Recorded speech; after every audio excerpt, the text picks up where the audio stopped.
8월 22일 목요일 아침입니다. 하나님의 크신 은혜와 평안이 이그스필드 교회 모든 성도님들과 함께 하시기를 소망합니다. 오늘 우리에게 주신 하나님의 말씀은 예레미야 51장 45절에서 53절까지의 말씀입니다.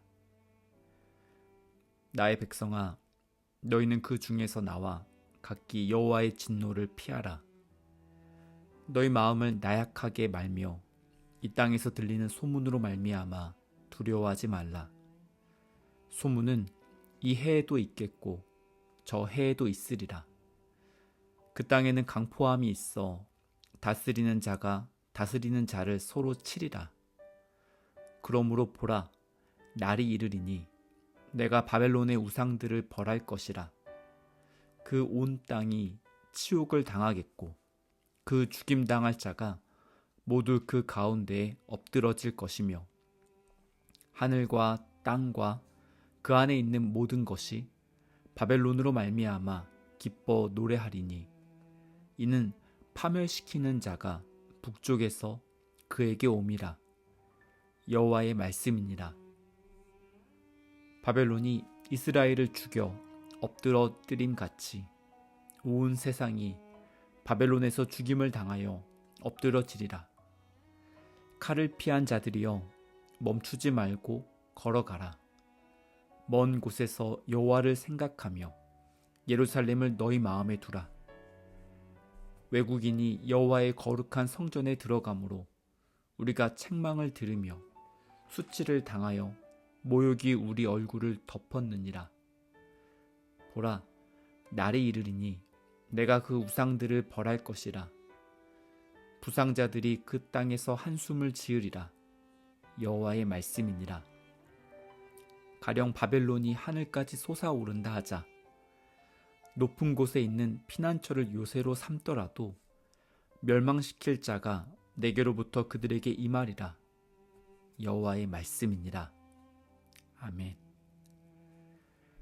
아빠와 아들이 도로를 건너가기 위해서 횡단보도 앞에 서 있었습니다. 아들은 아직 나이가 어려서 신호등 불빛이 어떤 의미인지 몰랐고 아무 생각 없이 횡단보도를 건너려고 하였습니다. 그때 옆에 있던 아빠가 아들의 손을 잡으면서 지금은 빨간색 불이 켜져 있기 때문에 건너지 말고 기다려야 한다고 말해 주었습니다. 얼마 동안 기다리고 나서 신호등의 색깔이 바뀌었고 아빠는 아들에게 이제 함께 건너가자고 말했습니다. 신호등의 불빛이 바뀌는 교통 질서에 따라서 보행자와 운전자들이 멈추어야 할 때와 움직여야 하는 때가 있다는 사실을 만약 아들이 이해하지 못했다면 어린 아들의 입장에서 아빠의 말은 일관성이 없고 모순처럼 들릴 수도 있습니다. 조금 전에 아들이 횡단보도를 건너려고 할 때는 막아섰던 아빠가 이제는 입장을 바꿔서 아들에게 건너자고 말을 했기 때문에 아들의 입장에서 혼란스러울 수도 있습니다. 이 상황에서 아들이 혼란에 빠지지 않고 아빠와 함께 무사히 도로를 건너는 방법은 두 가지가 있습니다. 첫 번째는 신호등 불빛과 교통 질서에 대해서 이해하고 깨달음을 얻는 것입니다. 원리를 이해하고 나면 변해가는 주변 상황에 맞추어서 유연하게 대처할 수 있습니다. 두 번째 방법은 자신의 생각으로 다 이해할 수 없지만 아빠의 말을 온전히 신뢰하면서 아빠가 멈추자고 말하면 멈추고 이제 건너자고 말하면 함께 건너가는 것입니다. 첫 번째 방법은 원리를 이해하는 것이 핵심이라면 두 번째 방법에서는 영향력 있는 사람과의 신뢰와 관계가 중요합니다. 예레미야서를 처음부터 묵상하셨던 성도님들이라면 바벨론의 심판에 대한 말씀을 읽으면서 아마도 머릿속이 복잡해질 수도 있습니다. 바벨론이 예루살렘을 침략하였을 때 예레미야를 제외한 남유다에 있었던 대부분의 선지자들은 바벨론의 저항에서 끝까지 싸우면 바벨론의 군대를 물리칠 수 있다고 예언하였습니다. 이들은 애굽의 도움을 받아서라도 나라를 지켜야 한다고 주장했습니다. 하지만 예레미야는 달랐습니다. 예레미야 선지자는 바벨론에 투항하는 것이 하나님의 뜻이라고 말씀을 전했습니다.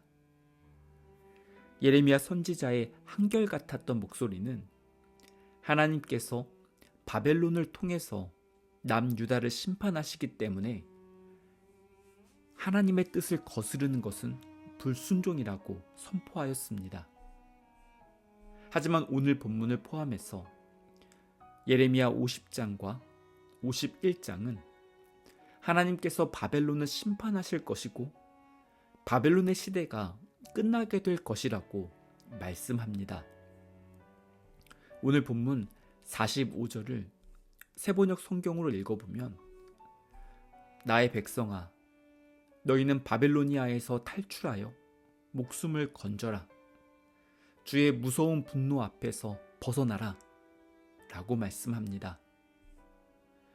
지금 이 말씀을 읽고 묵상하고 있는 우리들은 바벨론 제국이 남유다를 멸망시킨 사건도 알고 있고 그 후 70년이 지나고 나서 바벨론이 무너지고 그 뒤를 이어서 페르시아가 주변 나라들을 지배했던 역사적인 사건들을 다 알고 있습니다.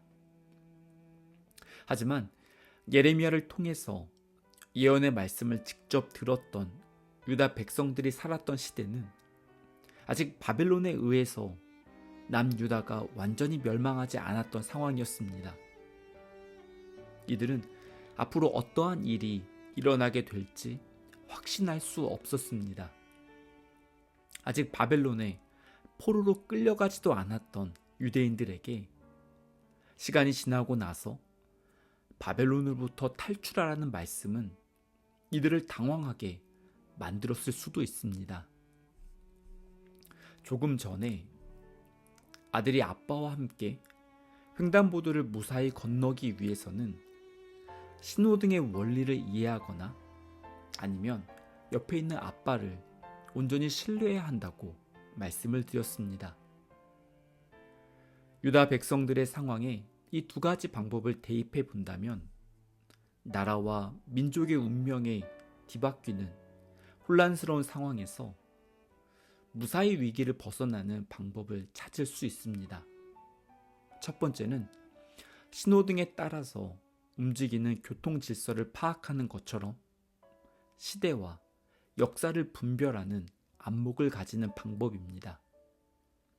바벨론이라는 나라의 등장과 몰락을 눈여겨보면서 하나님께서 바벨론을 통해서 남유다를 심판하시는 때가 언제인지, 그리고 하나님께서 바벨론의 교만을 심판하시는 때가 언제인지를 분별하는 것입니다.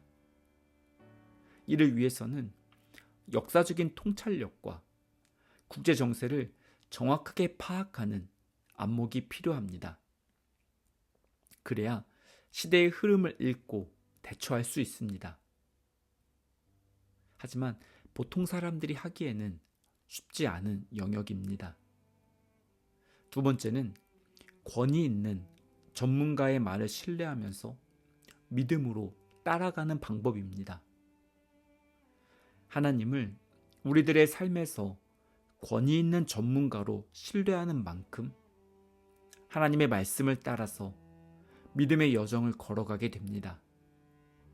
천지를 창조하시고 역사를 주관하시는 하나님께서 우리들의 아버지가 되신다는 사실을 신뢰한다면 하나님께서 멈추라고 말씀하실 때 멈추고 하나님께서 이제 앞으로 나아가라고 말씀하실 때 담대히 나아가게 됩니다.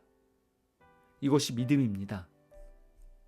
당시 바벨론은 주변 나라들을 정복했던 강력한 나라였습니다.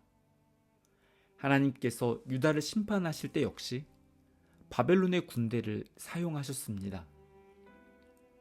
전쟁 포로가 되어서 바벨론에 끌려온 유대인들 중에는 바벨론의 세속적인 문화를 동경하고 바벨론의 가치관과 바벨론이라는 나라를 의지하려고 하는 사람들이 있었습니다.